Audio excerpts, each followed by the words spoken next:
नमस्कार, स्वागत है आप सभी का मेरे चैनल अमृतवाणी में। गुरु सत्ता को प्रणाम करते हुए आज का वीडियो हम प्रारंभ करते हैं। आज का वीडियो लोगों की गुरुजी पर अटूट श्रद्धा के प्रत्यक्ष अनुभव पर आधारित है।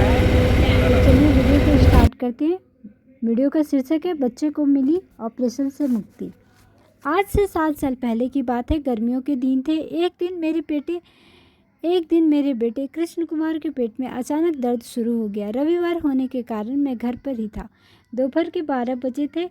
कड़ी धूप थी, लेकिन उसकी हालत देखकर तुरंत उसे साइकिल पर बिठाया और डॉक्टर के पास लेकर गया। डॉक्टर का नाम था जीएल कुशवाहा। वे इस इलाके में नए नए आए थे। इस तरह का दर्द मेरे बेटे को 4 महीने पहले शुरू हो चुका था, लेकिन उसे चेकअप के लिए डॉक्टर के पास उसी दिन लेकर आया था।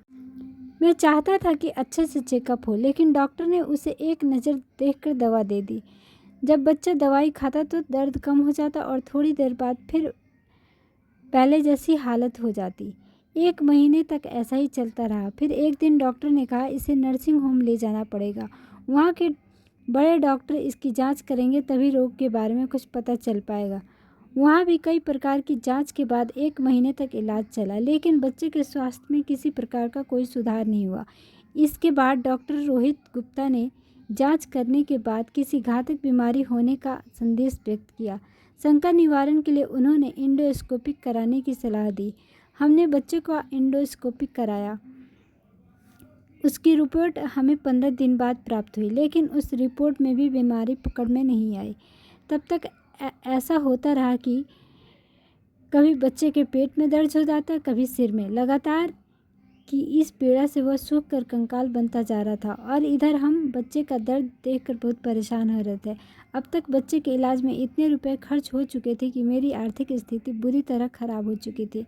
मैं अंदर से टूटता जा रहा था। इसी तरह से 2.5 महीने और बीत गए, लेकिन बच्चे के स्वास्थ्य में कोई परिवर्तन नहीं आया। तभी मुझे एक दिन गायत्री साधना के प्रत्यक्ष चमत्कार नामक पुस्तक मिली।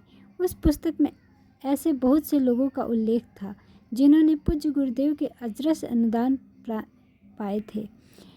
इसे पढ़कर मैंने सोचा कि इतने लोगों को गायत्री मंत्र के अनुष्ठान से आश्चर्यजनक रूप से लाभ हुआ है, तो शायद इसका अनुष्ठान करने से माँ गायत्री की थोड़ी कृपा हम पर भी कर दे।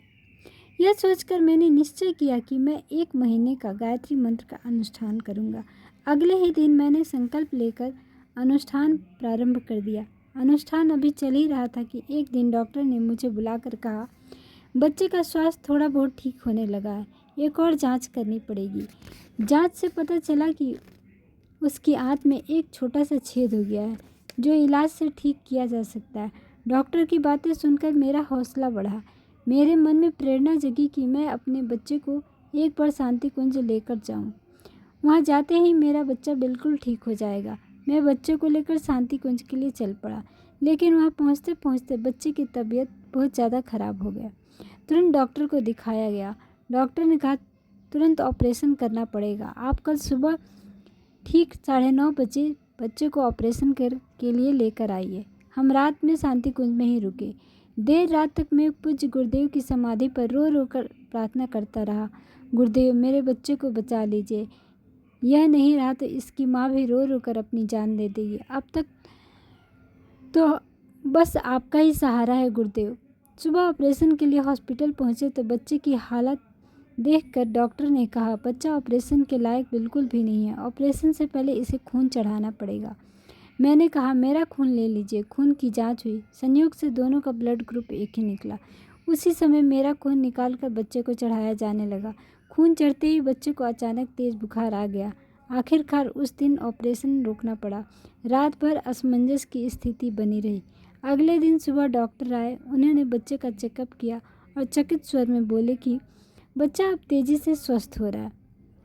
अगर इसी तरह सुधार होता रहा तो ऑपरेशन की ज़रूरत नहीं रह जाएगी। फिलहाल अब बच्चे को साथ ले जा सकते हैं। मैं बच्चे को वापस ले आया।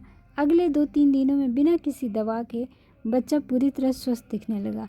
फिर से जांच की गई तो पता चला कि आंत का घाव बिल्कुल भर चुका है। यह गुरुदेव की ही कृपा थी कि बच्चे की बीमारी बिना ऑपरेशन के ठीक हो गई और हम एक बहुत बड़े आर्थिक संकट में भी पड़ने से बच गए।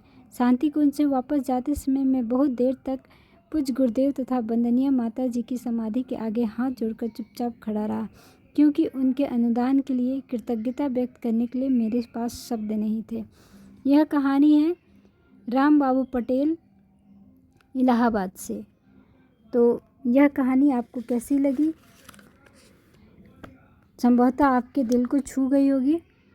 कहानी पसंद आई हो तो आप वीडियो को लाइक करें, शेयर करें और चैनल पे पहली बार आए हो तो सब्सक्राइब करें। वीडियो में अंत तक बने रहने के लिए आपका बहुत बहुत धन्यवाद। आपका दिन शुभ हो।